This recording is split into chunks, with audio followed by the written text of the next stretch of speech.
In this section of videos, we switch our attention to mortgage-backed securities, be they residential or commercial, but primarily we'll focus on residential mortgage-backed securities, which are obviously backed by a portfolio of mortgage loans. And the topic we're going to discuss in this specific video is time tranching, which has a lot to do with prepayment risk, which is something we'll define in just a moment. So let's just lay the stage here. I'm going to draw a borrower, or in fact borrowers, whose loans are included in a mortgage loan pool. So they received a mortgage loan or mortgage loans if it's borrowers, and of course those borrowers should make absolutely scheduled, timely, systematic repayments. So scheduled, regular payments of interest and principal on their loans, and these cash flows are processed by a servicing financial institution, and they go to the SPE, and then investors who bought into the MBSs, so MBS investors receive ultimately the money. Right. Now the idea that everything goes according to the regular schedule is a little bit idealistic. It doesn't really happen. So what you in reality get is not regular scheduled payments, but in reality you either get earlier repayments, so ahead of the official schedule, or you may get delinquencies, so later payments. That's a fact of life. And the behavior of the borrowers is, in terms of how they pay. Remember, this is not just about individuals, it's also about corporate borrowers or commercial borrowers. It's a function of borrower income and their, economic situation, be it at the household level or the corporate level, how much income they've got, how much income they generate, and therefore how able they are to, or indeed not, to make payments on their loans. The terms and conditions of the loans themselves, and the most important factor that we will be discussing extensively here is, so especially the current level of interest rates that you see in the economy versus the original level of interest rates as built into the loan agreement, and potentially also asset sales. If people think about if a person wants to move house, or if a company wants to move office, they'll sell the building and they will naturally repay their mortgage loan ahead of schedule. So that's also something that may cause people to repay earlier. We will be especially focusing on this current level of interest rates versus original level of interest rates relationship. It's going to be absolutely crucial and critical to our discussion from now on. Okay, let me define something that's going to be at the very core of this video, namely the notion of prepayment risk. This is the risk that the principal on the loan, or indeed its portion, so either the full principal or a portion of it, is repaid at a different pace than contractually agreed.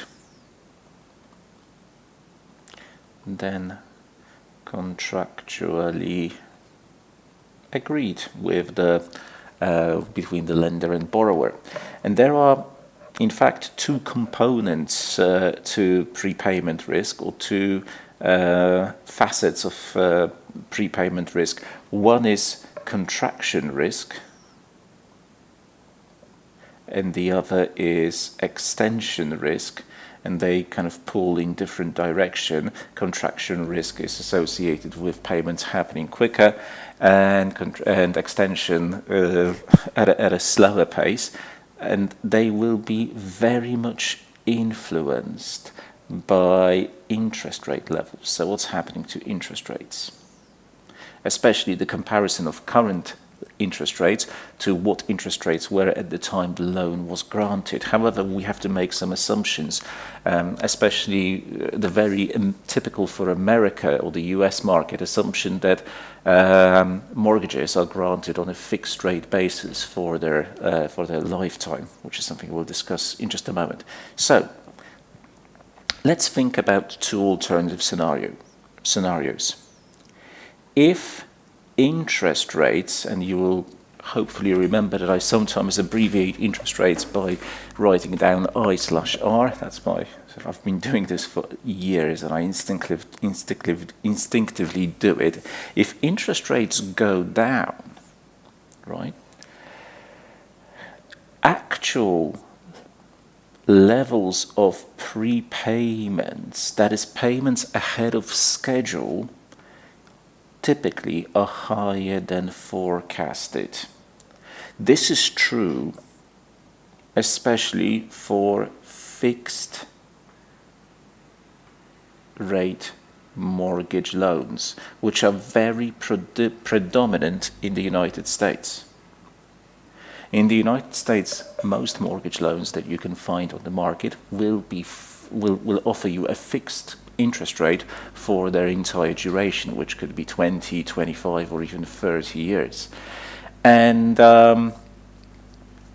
what is also quite important is that if interest rates drop, as a borrower who has a fixed mortgage, you will have an incentive to go and refinance your mortgage. Basically, go and find a better deal.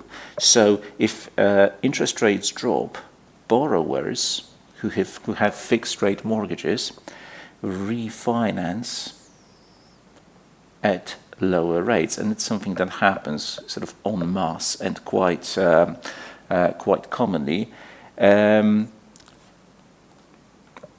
Especially true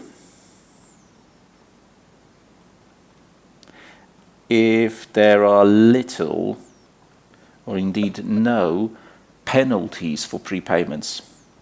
In many markets, you'll have penalties for prepaying a loan, prepayment penalties, but in America, as well as many other markets, there are virtually no prepayment or close to no prepayment penalties, so it doesn't really hurt you to go and refinance your loan with something cheaper.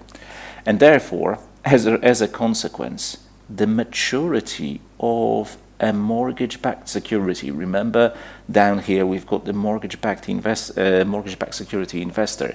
If all those people at the top are refinancing using lower interest rates, there will be a big sort of flood of money going towards the investor, and the investors will recover their money quicker than they, I guess, presumed. The maturity of the MBS will be lower or shorter than expected at the time of purchase. Well, that depends on what the investor was expecting, because the investor must be aware of the fact that these things can be prepaid ahead of schedule, in which case the money will come to them sooner than the official scheduled date.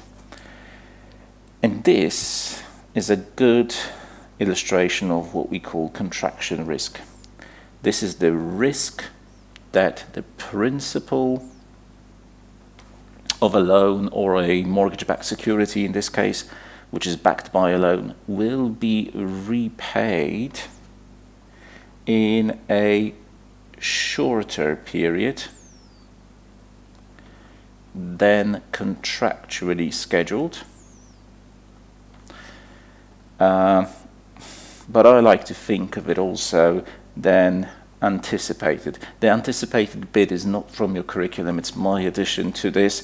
Contractually scheduled is what the curriculum states, but in reality, nobody expects MBSs to be repaid over as long a period as suggested by the official maturity of the loans. Most loans at some point get prepaid because borrowers do indeed a lot of the time refinance their loans using more favorable market conditions. Now, if you think about the investor and how they feel about receiving this big swath of money, flood of money coming towards them because borrowers have prepaid prematurely their loans, how does that make them feel, good or bad? Well, unfortunately, it's going to be bad because this contraction and prepayments ahead of schedule are going to be unfavorable for the MBS investor from their point of view. Why is that? Well, first of all, they get a lot of money coming quite quickly or quicker than scheduled, and that money will have to be reinvested. The money must be reinvested, so must reinvest the proceeds at lower rates. And the other point is the prepayment option, which is held by the borrowers, the people at the top who took the mortgage loans. It's very much like a call option in a bond, the option to give money back to investors ahead of schedule, and that is always favorable for the holder of the option, but not for the investor in a callable bond. So in the same way, a prepayment option held by the borrowers reduces the value appreciation potential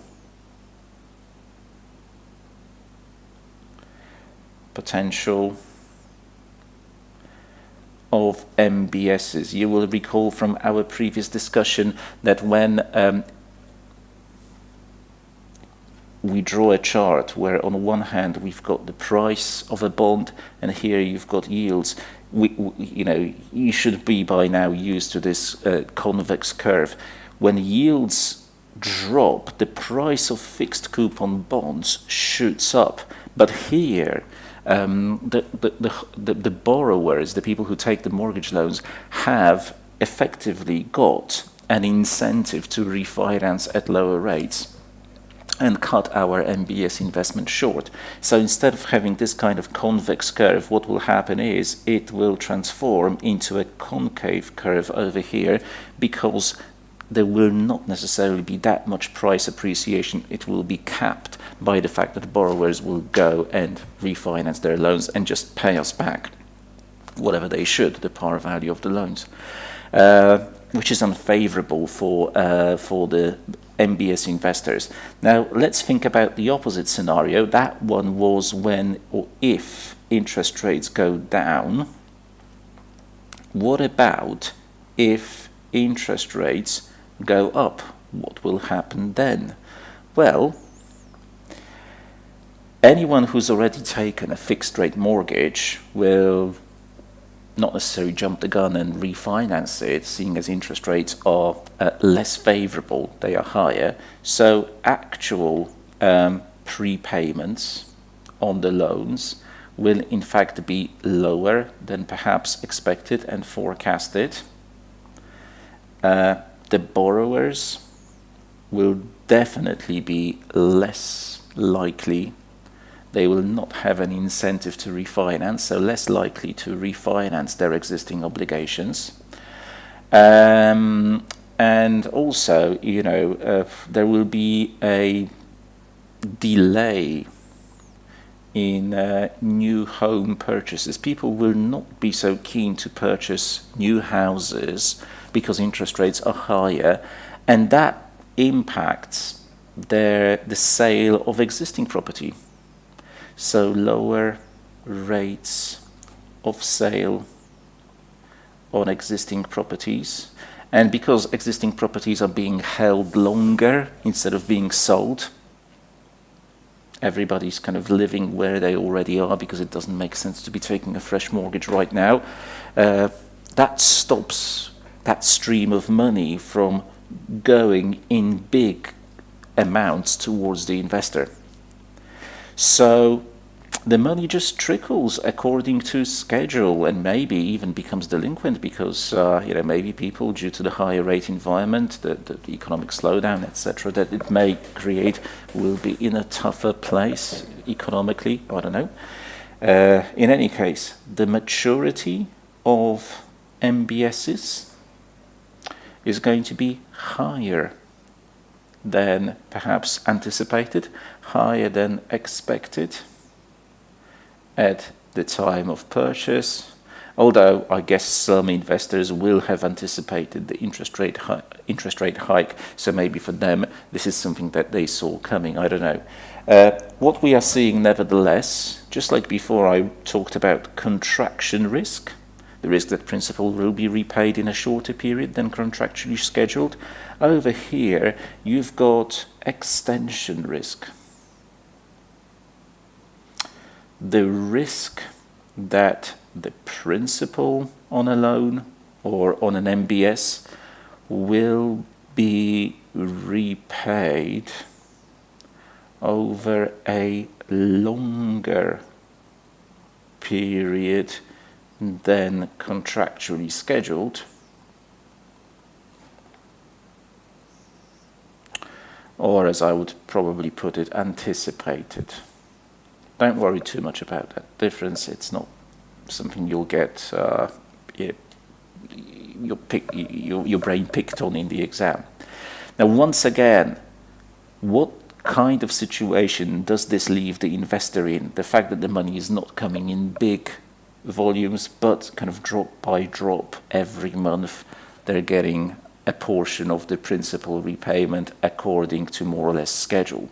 Well, it's once again going to be unfavorable for the investor. As you can see, both extension and contraction risk are not good for the investor, and that's because if interest rates go up, you would love to receive the money back earlier, so that you can reinvest it at the higher rates, but you can't because the money is only coming to you very slowly. So, this reduces the value of the cash flows you receive. You've got fixed cash flows in a higher rate environment.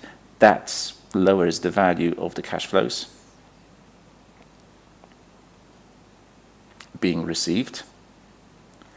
And on top of this, when you look into the future and you look at the fixed cash flows, the scheduled cash flows that you're going to receive, remember they are fixed because you've got fixed rate mortgages as the basis of these examples here.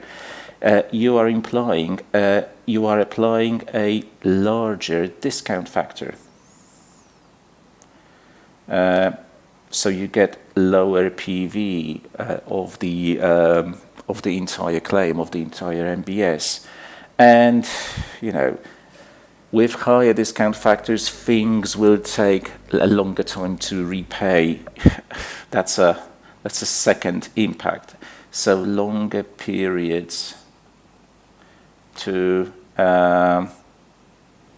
for the debt to be repaid. Not only are we discounting using a higher rate, but also things will take longer to be paid back. Two effects which will be unfavorable for the investor, definitely. So, because prepayment risk is a big thing for investors, this uncertainty of when money will be received, there are mechanisms for managing this. Let me write down: managing prepayment risk in securitizations. And the way to do this is to redistribute the risk among various bond classes. Just like you can redistribute credit risk via subordination, you can redistribute prepayment risk via something called time tranching. And I'll make the analogy to credit risk redistribution in just a moment. So what will happen here is you will establish an order according to which principal payments go to the holders of various tranches. So principal payments go to the holders of the first tranche, and then of course they receive those payments all the way until the principal of that tranche is fully repaid. And only then do things start going to the holders of the second tranche and so on in a structure that we've kind of been drawing before. What will happen in time tranching is that you will create or you will issue bonds belonging to the different tranches, which will have different expected maturities with different expected maturities, because they will be paid off sequentially. And please appreciate, there are even questions about this, that this is not the same as subordination, which is a way of redistributing or a redistribution of credit risk. Redistribution of credit risk. Because in subordination, it's all about establishing a hierarchy in which investors are affected by credit losses. Here, it's all about establishing a hierarchy according to which some people get repaid earlier than others, so as to redistribute the uncertainty, share the uncertainty and redistribute the uncertainty concerning the timing of cash flows, not their ultimate amount.